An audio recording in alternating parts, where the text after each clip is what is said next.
কে flexible এডুকেশনের পক্ষ থেকে স্বাগতম। এখন যে বিষয়টা দেব সেটা হচ্ছে ঢাকা বোর্ডের ব্যাকরণের সাজেশন। আমরা ব্যাকরণের সাজেশনটা এখন দেখব। আশা করছি এটা যদি প্রপারলি পড়ে যাও তাহলে কিন্তু তোমাদের ফুললি কমন থাকবে। এবং যে বিষয়টা হয় হচ্ছিল গিয়ে অনেকে বলতে পারে যে ভাইয়া অথবাগুলো দেন।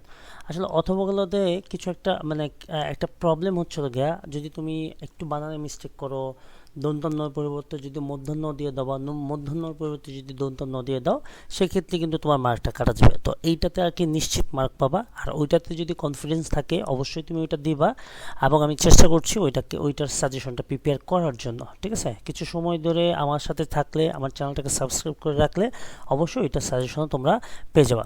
তাহলে আমরা ব্যাকরণের যে পার্টটা দেখব সে পার্টটা আমরা একটু দেখি। উচ্চারণের নিয়ম। উচ্চারণ নিয়মে কি আছে?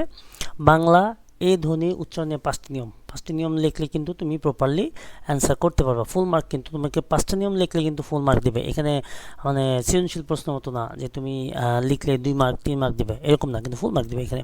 তারপরে বাংলা অধ্বনি উচ্চারণের 5টি নিয়ম লেখো। এই দুইটার মধ্যে আশা করছি তোমাদের ঢাকা বোর্ডে কমন পড়বে ইনশাল্লাহ। ঠিক আছে, অন্যান্য বোর্ডেরগুলো স্পেসিফিকলি দেওয়ার চেষ্টা করব। আমি চেষ্টা করছি সাজেশনটা প্রিপেয়ার করার জন্য। বানানের নিয়ম দেখো। বানানের নিয়ম হচ্ছে বাংলা একাডেমি প্রমিত বাংলা বানানের 5টি নিয়ম লেখো। 5টা বানানের নিয়ম লিখলে কিন্তু আমাদের এখানে ফুল মার্ক পেয়ে যাওয়া। তারপর হচ্ছে তৎসম শব্দের 5টি নিয়ম উদাহরণ সহ দুইটা করে উদাহরণ দিয়ে তারপরে নিয়মগুলো কিন্তু তোমরা লিখলে ফুল মার্ক পেয়ে যাবা। ঠিক আছে, ব্যাকরণিক শব্দশ্রেণী। ব্যাকরণিক শব্দশ্রেণী কি আছে? ব্যাকরণিক শব্দশ্রেণী আছে ছিল গিয়ে বিশেষ্য পদ কাকে বলে। বিশেষ্য আমরা যাকে নাউন বলি, বিশেষ্য পদের নাউনগুলো 5টা নাউন আছে আমরা জানি। ইংলিশে যেটাকে আমরা বলি হচ্ছে গিয়ে, ইংলিশেরটা তো আমরা জানি, বাংলাটা আমরা একটু পড়ে নিব আর কি। তারপর হচ্ছে সর্বনাম কাকে বলে। প্রোনাউন হচ্ছে 8টা সম্বন্ধে আসলে এখানে শ্রেণীবিভাগ এবং আলোচনা করতে বলা হয়েছে। প্রশ্নগুলো একটু বড়, কিন্তু তোমরা যদি লেখো একবার রিভাইজও ইংলিশটার সাথে যদি বাংলাটা কম্বিনেশন করো তাহলে তোমরা কিন্তু সহজে এটা পেলে যাবা। ওকে, তারপরে হচ্ছে গিয়ে বাংলা শব্দ গঠন। বাংলা শব্দ গঠনে আমাদের কি কি আছে?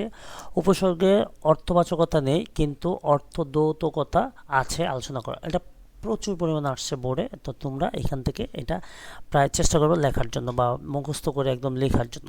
উপসর্গ কাকে বলে, এর প্রয়োজনীয়তা আলোচনা করো। এই দুইটার মধ্যে আশা করি এখান থেকে কমন পড়ে যাবে। আর অপশন তো থাকবেই, সেটা তোমরা জানো, অথবা থাকবে, যেটা তোমাদের কাছে সহজ মনে হয় সেটা অ্যান্সার করবা। বাক্যতত্ত্ব। বাক্যতত্ত্বে কি আছে? বাক্য কাকে বলে, গঠন অনুসারে বাক্য কত প্রকার ও কি কি লিখো, এটা লিখবা আর কি। হ্যাঁ, বাক্য অ্যাসার্টিভ, ইন্টারগেটিভ, ইংলিশ যেটা আছে। তারপর হচ্ছে